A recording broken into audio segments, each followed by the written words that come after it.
Hello, welcome to A Moment in Time with Taylor. We are going to be doing a book review here today. If you don't know me, I go live every single day, 365 days a year, and this stream or this video, whenever you're watching it, is being streamed live on my YouTube channel. So make sure you have your notifications turned on if you want to be here live and catch these videos while they're being streamed and recorded. And you can engage in the chat if there's anything that you're interested in hearing what I think about these books that I review. And if you are catching this on the replay, you can just comment, and I do read all my comments and reply to them as necessary.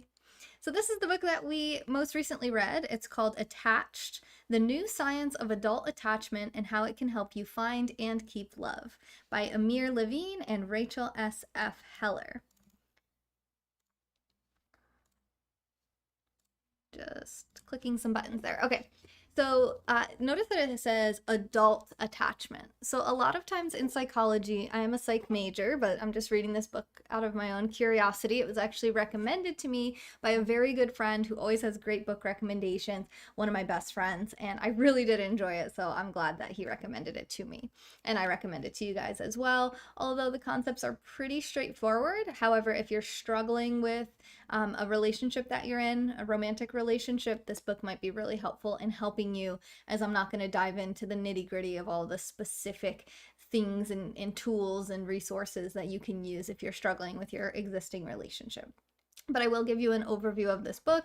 I would definitely give this book at least 4 stars, maybe 5 stars. I'll have to decide when I do my Goodreads review. Speaking of which, you can follow my Goodreads account. Same username is on here, NexJuice, NexJuice, and you can sign up to receive all of my book reviews completely for free on my website at nexjuice.com.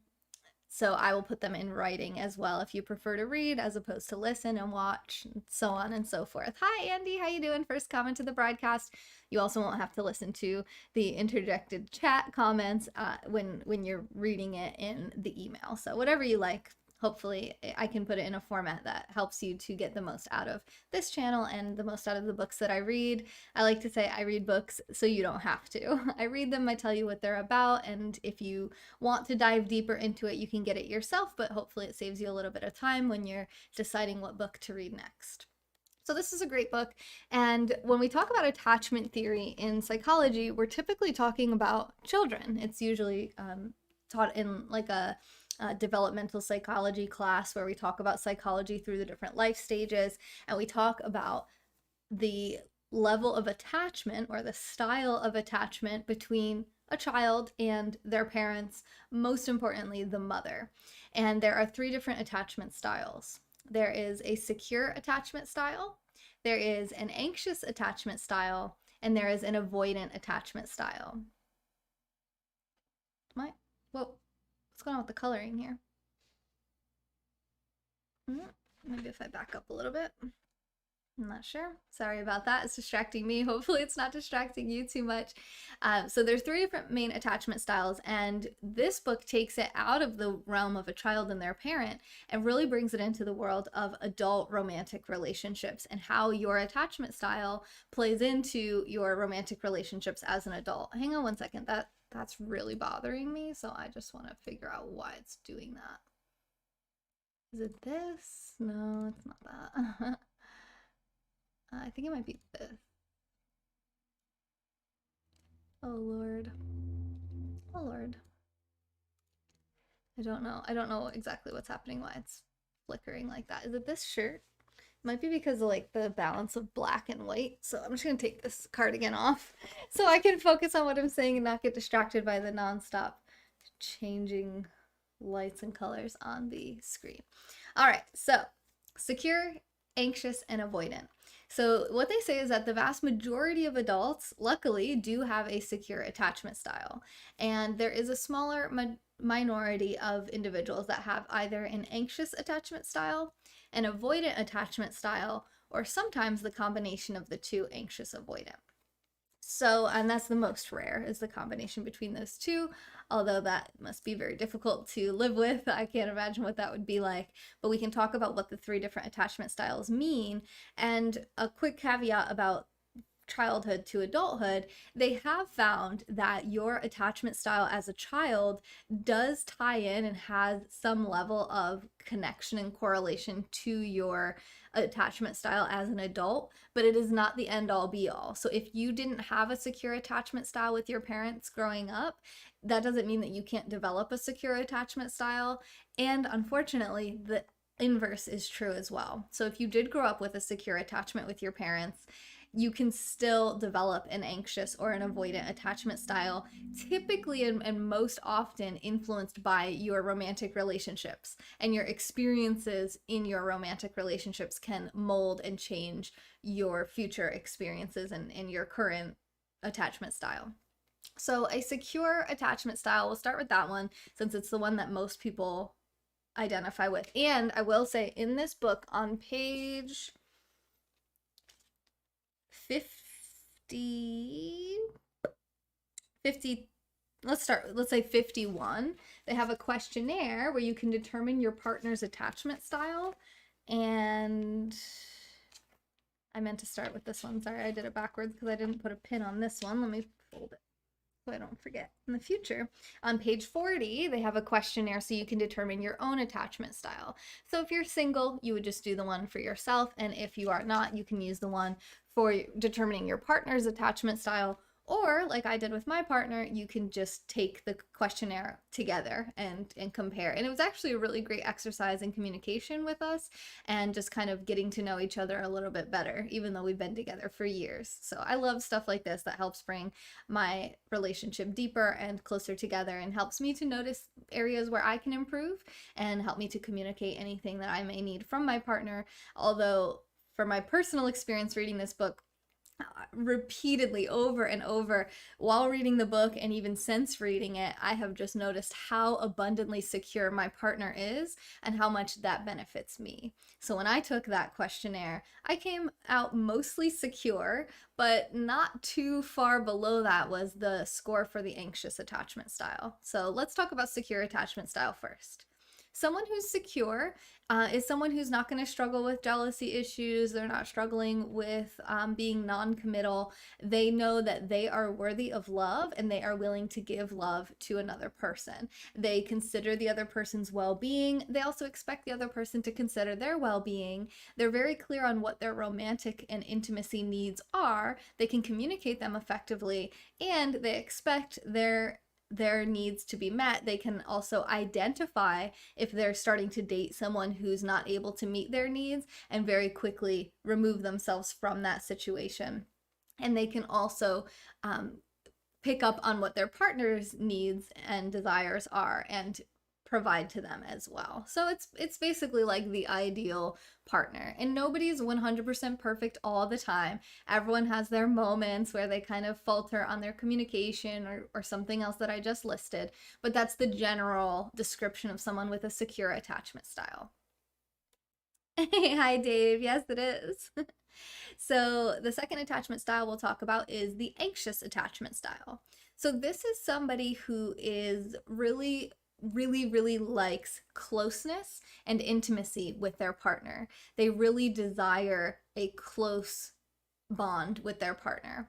And I guess a secure person would desire that as well, but an anxious attachment style is more easily activated. So if your anxious attachment style is activated, you will tend to become what might be categorized as clingy, needy, desperate, just straight up annoying. You might start calling. So let's say, for basically the way that your attachment style gets activated, if you have an anxious attachment style, is you sense a threat or you perceive a threat to your relationship. So maybe you're dating someone and they haven't texted you back or called you back in a day or maybe more. Or you see them chatting, whatever level of relationship, you see them chatting with someone of the same gender as yourself, depending on whatever sexual orientation your partner has. You see them communicating with someone, maybe connecting and bonding with someone that they could potentially be romantically interested in based on just, maybe attractiveness or gender or whatever, maybe similar interests. And you basically become in need of reassurance. You crave closeness and intimacy to remind yourself and your partner where you stand and to get that reassurance in the relationship. Why is the lighting doing that? What if I change this? I'm so type A. I just wanted to not be flickering and weird. Maybe it's because I'm talking with my hands too much. Still doing it. Maybe I'll just close my eyes to do this. Ferrari, how are you? Oh my gosh, I miss you. How have you been? Hi, Walter. Bonsoir, Christophe. Comment ça va?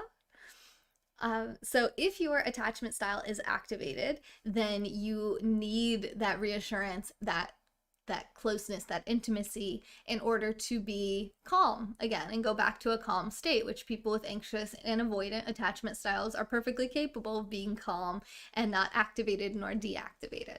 However, if you don't know what's happening, if you don't identify that you sense a threat to the relationship and that you need reassurance in order to bring you back down to a calm state, you probably can't communicate that to your partner in a clear and effective manner.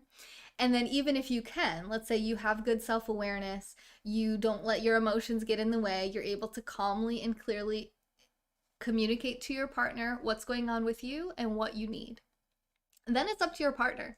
That's the thing about relationships, you know, the only relationship we have full control over is relationship with ourselves. When it comes to relationships with other people, we can't control the outcome. We can't control what they choose to do with the information that we give them. So by communicating your needs and desires to them, you may have a partner who isn't willing to give you that reassurance. They don't want to have to be close and intimate with you. And you're especially going to notice this if you're in a relationship with someone avoidant. So the worst, potentially one of the worst matches for relationships would be one person who's anxious and one person who's avoidant.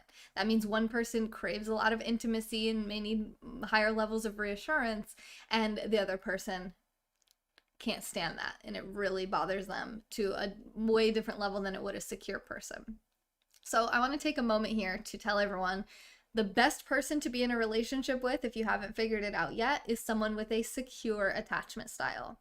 This person is going to give you what you need when you need it. As long as you can communicate it clearly and effectively and they know what you need, they're going to do it to the best of their ability. No one's perfect. Like I said, sometimes we're tired. Sometimes we're hungry / hangry. Sometimes we're feeling, we have other external pressures going on, maybe from children or from jobs or whatever you have going on in your life, finances. And no one person is going to perfectly be able to meet your needs at any given time, but they do care and they do try, and they're going to do their best if they're secure. So if you're anxious, you really, really, really want to make sure that you're in a relationship with someone secure. You could be in a relationship with somebody anxious, you guys might understand each other a little bit that way, but it's going to be probably a little bit more of a burden. So in a relationship with two anxious people, you have two people who are in regular need of reassurance, and this may cause you to have to spend a lot more time and energy on the relationship than you would if one of the partners was secure. So the next and final attachment style we'll talk about today is avoidant. Let me read the comments really quick. Oh, Ferrari. Yes. I still go live every single day on Twitch. I'm going to be in Florida in a couple days for almost a week, so I'll be live on Instagram those days. So definitely make sure you're following me everywhere so you don't miss anything. I also started an adult channel as well if you want to check that out, if you're into that kind of thing. And I go live on there pretty much every day as well. Great communication and a really good intimacy makes a huge difference in a relationship. Not just sexual intimacy, there's lots of different types of intimacy. Right, Walter, exactly. So intimacy can be a good conversation. Intimacy can be holding hands, kissing someone. It can be simply looking at them, giving them your attention. Have you ever just stared into each other's eyes? You can do that with your partner sometime. Just no kissing, no touching, just look into each other's eyes for 2 minutes. And it's really powerful. It's like, wow, I have this person's full undivided attention. It can be one of the most intimate experiences that you have. Sex, maybe one of the most. Okay, so let's talk about avoidant attachment styles. These are people that would be considered. Wait, I missed this comment. 1 Inch Johnson. I need reassurance that 1 inch is good enough one of these days. It's good enough. You are good enough. You are worthy of being loved. I used to love nonverbal, intimate actions in public, such as rubbing her palm while in public. Yeah, and that could tie into love languages as well, which I encourage you if you're not familiar with Gary Chapman's 5 love languages: physical touch, words of affirmation, acts of service, quality time, and gifts. Make sure that you check that out because that's huge for relationships as well. So some of this ties into like physical touch or quality time, but we don't need to get into that. It's outside of the scope of this book review. So let's talk about avoidant attachment styles. We've been avoiding talking about avoidant attachment styles long enough. So the avoidant attachment style are the people that you consider having commitment issues. People who are, I would say, maybe also even flaky. Like they don't really hold plans. They don't even really make plans. They don't really like to make plans because they're not really that into it, is the best way I can think to say it. With someone with an avoidant attachment style, some signs that you might be avoidant or your partner may be avoidant or your friends or children or parents, somebody might have an avoidant attachment style, is that they might have multiple partners at once. So they might be they're never really in a serious relationship. They're always kind of dating, seeing people. It never really gets that serious or doesn't ever last a very long time. They don't really necessarily know exactly what they want. They say things like, I don't want to be tied down, I don't want to be cuffed, those types of ideas. And if you're dating someone like this, you can identify it through, you're trying to make plans, you want to see them. Well, they don't really seem like they care that much about seeing you. Oh yeah, well, I'll let you know what I'm up to this weekend. Or you say, well, what are you doing tonight? Oh, I have plans. Or I'm going out. Or they don't invite you. They're not really very clear, like, oh hey, maybe I can pick you up at 8. It's more vague. The day of, maybe because nothing better came up for them, they might reach out and want to hang out, or they hit you up after they've been out. They're drunk now and they're looking for some loving, and now they come around, and then they leave before the morning, or they leave first thing in the morning. They don't spend the day with you. There's definitely red flags going up for you that maybe this person has some intimacy issues. And if you're anxious, you need to get out of there. You need to stop. You need to drop it like it's hot, because that is not going to be a successful relationship for you. Two avoidants in a relationship with each other basically can't even have a relationship, right? They're both going to be basically avoiding intimacy, and to call that a relationship is a stretch. I guess a relationship is just two people interacting with each other. So it's a relationship, but it's a flimsy one. And then if you have an anxious person, their needs are never going to get met, and they're just going to drive the avoidant person crazy. So if you're an avoidant, you also want to be in a relationship with somebody who's secure, but good luck finding someone secure wanting to put up with your attachment style, because yours is probably the hardest to deal with. There have been research, according to this book, that shows that the people with avoidant attachment styles are more likely to cheat on their partner. They're more likely to make an advance at someone else, or to be open to an advance made towards them, whether or not they're in a relationship.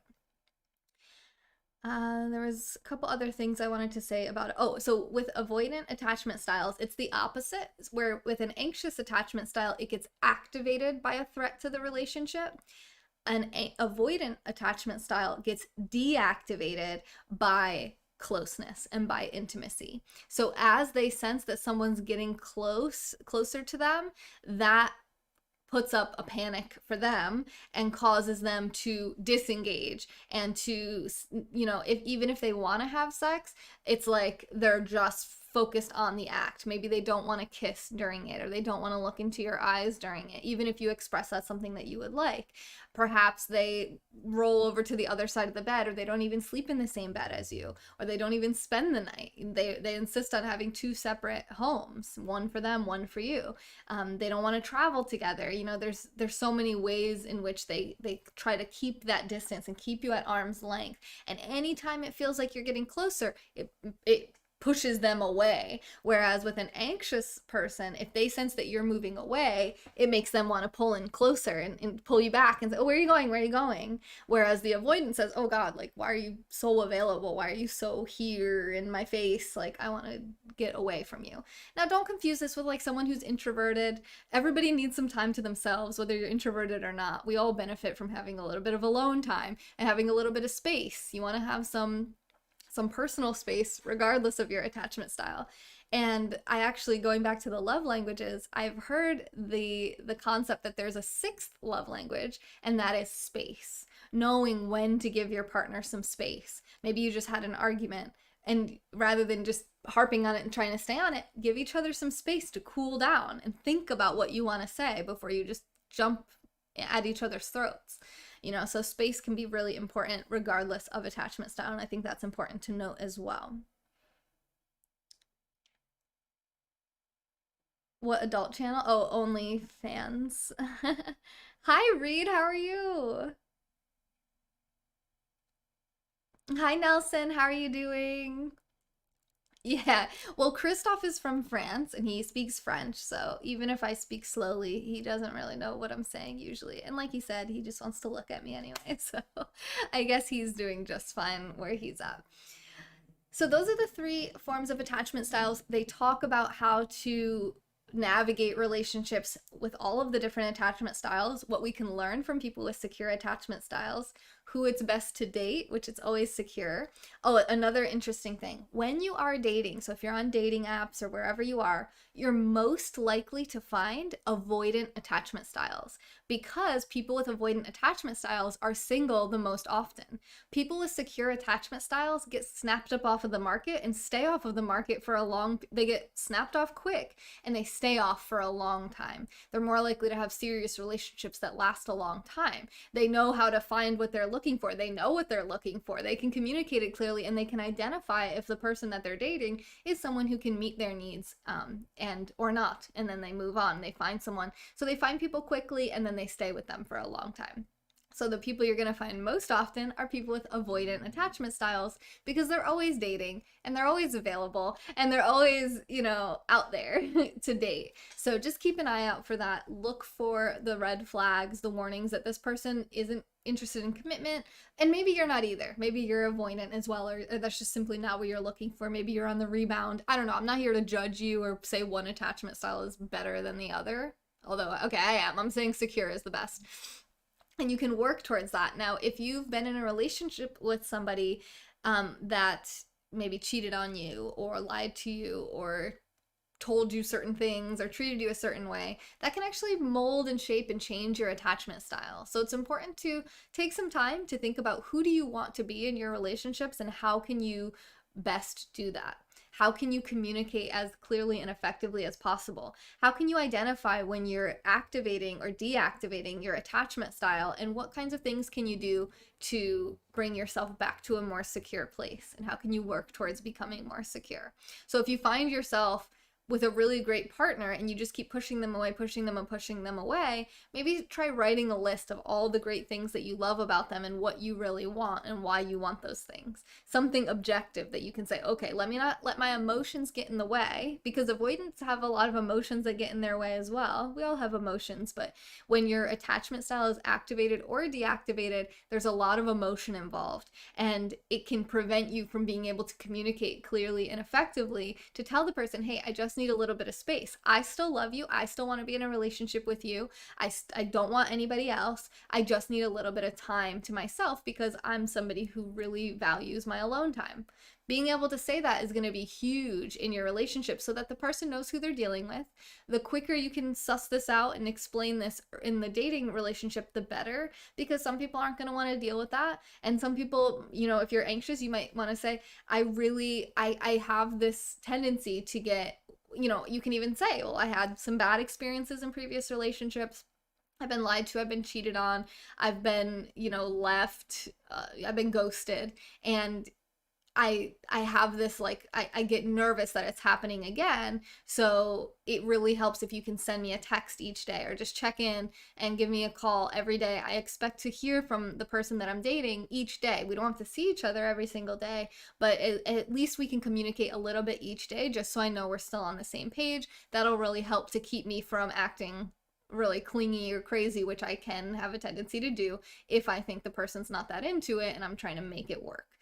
Being able to communicate it and just be real and be honest about what you're bringing to the table. Maybe not on date one, you want to say, oh, I'm really clingy, but figuring out a way to communicate whatever this person might be in for, because they're going to figure it out eventually anyway. And someone who has really good self-awareness and can say, hey, I'm all this in a bag of chips, but I do have this little bit of, vinegar on the side or whatever it is, that can be really refreshing. Like, okay, this person really knows themselves. They know what they want. They know what they need. And a secure person is actually going to really appreciate that, and it's not going to scare them away. It might scare away an avoidant, but we want to scare them away anyway. Keep that great partner because so many people won't come close. Exactly. Taco Tuesday. Happy Taco Tuesday to you too, Nelson. So I think that pretty much summates what's in this book. Let me just take a quick look at the table of contents and make sure I didn't miss anything. Ooh, this was an important thing.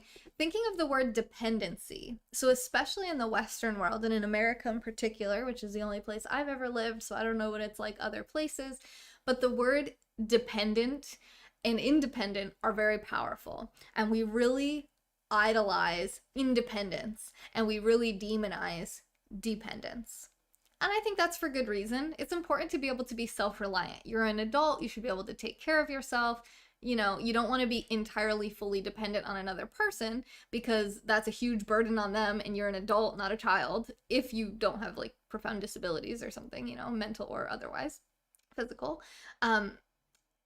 And because this person could die or this person could decide they don't want to be with you anymore or something. So you don't want to put all of your eggs in one basket and be fully dependent on someone. However, think about the word dependable. Is that good or bad? Good. Usually, like, you want to be a dependable person and you want people in your life that are dependable, people you can depend on when you need to, because we all need to lean on people sometimes for some things. So you want someone that you can depend on, and you want to be someone dependable, which means that someone can depend on you and they are dependent upon you in that moment and in those times. And it might not be one moment, it might be months, it might be years. You never really know. But kind of changing our mindset around the word dependency and depending on someone and not feeling like that makes us weak or needy or less than, because it's just normal human nature. Sometimes we get sick and we need to depend on our partner, or maybe you get pregnant and you need to depend on your partner. But you have financial woes and you want to depend on your partner. Whatever it might be dependable and don't be afraid to depend on your person. Sometimes you don't have to feel like you're in this alone. When you're in a relationship, you're a partnership, right? You're a team, and you can act that way. You can lean on each other a little bit here and there. Of course, Nelson. Some of us are what's called a sensitive person. It's a thing. Well, sensitive doesn't have anything to do with any of this. Being sensitive, so the word sensitive means that you are highly affected by your senses, right? So touch, taste, feel, smell, sound, those are your senses. So you can be hypersensitive to any of those things. I think what you're talking about is like emotionally sensitive, which I don't know if sensitive is really the proper word. I know we use it to mean that a lot, but if you are you might be like easily triggered or easily activated. Maybe you have an anxious attachment style and it's very easy for you to feel like there's threats to your relationship and you need a lot of reassurance and a lot of support that way. I try to draw a line between sensitive, because like I get sensitive certain times of the month due to my hormones, which means I literally am more sensitive to smells and like more just my senses. I'm more sensitive to touch. Like if my boyfriend doesn't shave his face and we're kissing, it's like, oh my God, it's like feels like razors on my face, like go shave. The rest of the month, and I don't even notice whether he shaved or not, So there's physically sensitive and then I guess emotionally sensitive, which means it's it's basically, usually when someone says sensitive too, I think a lot of times they mean like it's easy to put them into a negative headspace or mindset. And I think that really requires and would be really beneficial to you to do a lot of self-reflection, introspection, and self-work and figure out why. Why is it that these certain words or behaviors cause you to feel so negatively? What does that tie into? Therapy would probably be huge to help you to have a little bit thicker skin, because this is life, right? And nobody's perfect, and people are going to do and say things that hurt us, and we have to be able to be resilient. So positive psychology is huge at improving resilience in people, because things are always going to beat us down and we're always going to have negative things happen to us. But if you're constantly like, so like, and if someone looks at you the wrong way, you start crying, like it's going to be difficult to kind of navigate the world. So definitely, work on that. Well, if you have any books you want to recommend to me about it, Walter, I'd love to check it out, because I'm definitely not one of those people, so I don't have a lot of understanding about it either. So maybe I could be more sensitive to the sensitive people. I know I could. I try. I'm working on emotional intelligence. I really am. But again, that's outside of the scope of this book review. So here's the book one last time, Attached: The New Science of Adult Attachment and How It Can Help You Find and Keep Love, by Amir, Levine, and Rachel S.F. Heller. I hope you enjoyed this book review. If you haven't already, please hit the subscribe button and the like button if you liked this video, and I hope to see you guys on the next one. I am going to be going live on Twitch playing a video game called Dead by Daylight tonight if you guys want to come hang out and do that. I will also be streaming on my Instagram page, lots of travel content for the next week or so, starting in a couple of days, so you can check that out. And you can also sign up, like I said, to receive my book reviews in email format completely for free on my website, NexJuice.com. Without further ado, oh God, this has been a moment in time with Taylor. Carpe diem, seize the day. Exprimi diem, squeeze the day. I hope you guys have a wonderful rest of your day. Maybe I'll see you on Twitch. Bye-bye.